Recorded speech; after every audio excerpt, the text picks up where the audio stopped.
السلام علیکم ورحمۃ اللہ وبرکاتہ۔ یا اللہ تو رحیم ہے، رحم کرنے والا ہے، تیری رحمت ہم سبھی پر ہے، لیکن تیرے بندے رحم نہیں کرتے، جو مظلوم پر ظلم کرتے ہیں اور ستائے ہوئے لوگوں کو ستاتے ہیں۔ یا اللہ تو سب کچھ جاننے والا ہے، تو جانتا ہے کہ میرے ابا میری شادی کو لے کر کتنے پریشان ہیں، اور میری اماں جو ہر وقت ڈرتی رہتی ہے کہ مجھ سے غریب کو کون اپنے گھر کی زینت بنائے گا۔ یا اللہ رحم فرما، اس ریتی رواجوں سے جکڑی ہوئی دنیا میں تیرے نیک بندے کہاں جائے، تیرے دین پر عمل کیسے کرے۔ یا اللہ ادھر اس دنیا میں ان پڑھ اور پڑھے لکھے سب ایک جیسے نظر آتے ہیں، جو دیندار ہے وہ بھی اس ریتی رواجوں میں سماج کے عتیقی نظر آتے ہیں، اور بدین تو سماج کے سردار ہیں۔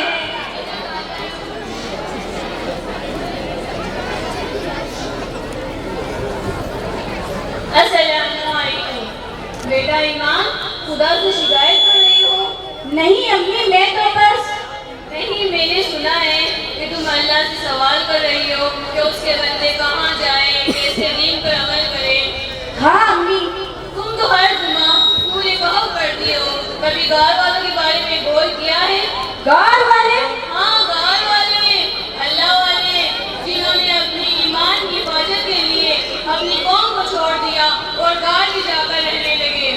تو میں کیا یہاں سے نکل کر پہاڑوں میں چلی جاؤں؟ نہیں بیٹا، پہاڑوں پہ جا کر تو نہیں بسو، لیکن پہاڑ ہو جاؤ۔ مطلب؟ اپنی ایمانی قوت کو چٹان کی طرح مضبوط بناؤ کہ یہ سماج، برادری، ادارے، جہاں کے ریتی رواج تمہارے ایمان کو ہلا نہ سکے۔ اب فجر کا وقت ہو گیا، میں تمہارے ابا کو جگہ دیتی ہوں۔ ہاں ایک بات اور، اس جمعہ سورہ کہف سمجھ کر پڑھنا۔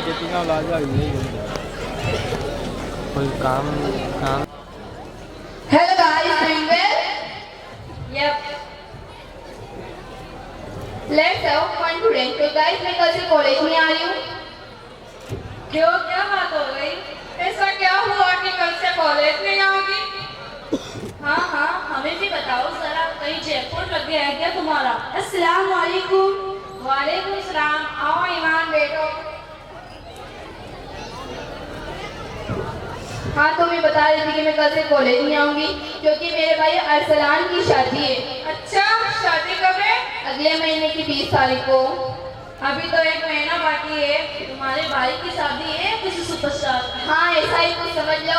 تمہیں پتہ ہے مجھے بہت سارے کام ہیں، خوب ساری شاپنگ کرنی ہے، کپڑوں کے لیے ڈیزائنر سے بات کرنی ہے، جویلری ڈیزائنر کو فائنل کرنا ہے، برائڈل ڈریس بھی خریدنی ہے۔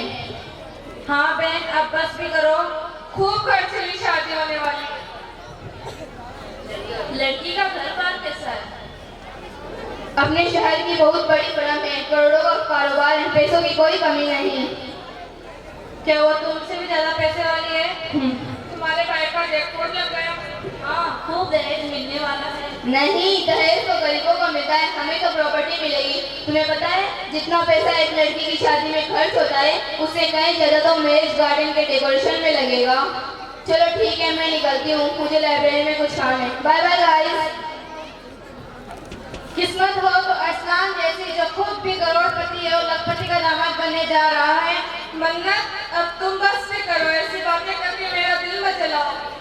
تمہیں کس بات کا صدمہ لگ گیا ہے ماں؟ تم اتنی گم سن کیوں بیٹھی ہو؟ کہیں مہوش کے بارے میں تو نہیں سوچ رہی ہو؟ میں مہوش کی باتیں سن کر کچھ سوچ ہی نہیں پا رہی ہوں۔ ہم جیسے غریبوں کو صدمے ہی لگتے ہیں، ہمارے جیک پاٹ نہیں لگتے۔ خدا نے سب کے مقدر میں اچھا ہی لکھا ہے۔ لگتا ہے خدا نے ہمارے مقدر میں کچھ زیادہ ہی کم لکھ دیا ہے۔ منت ناشکری مت کرو، خدا کی شکر گزار کرو۔ میں نے قرآن میں پڑھا ہے کہ خدا نے انسانوں کے درمیان معیشت کو فضیلت دی ہے اور کچھ لوگوں کو کچھ لوگوں پر تقسیم دی ہے تاکہ وہ ایک دوسرے سے خدمت لیں۔ اب تم ہمیں امام صاحب کی طرح نصیحت نہ کرنا چاہو؟ ٹھیک ہے، میں کچھ نہیں کہتی، بس یہ اللہ پر ایمان رکھنے والوں کا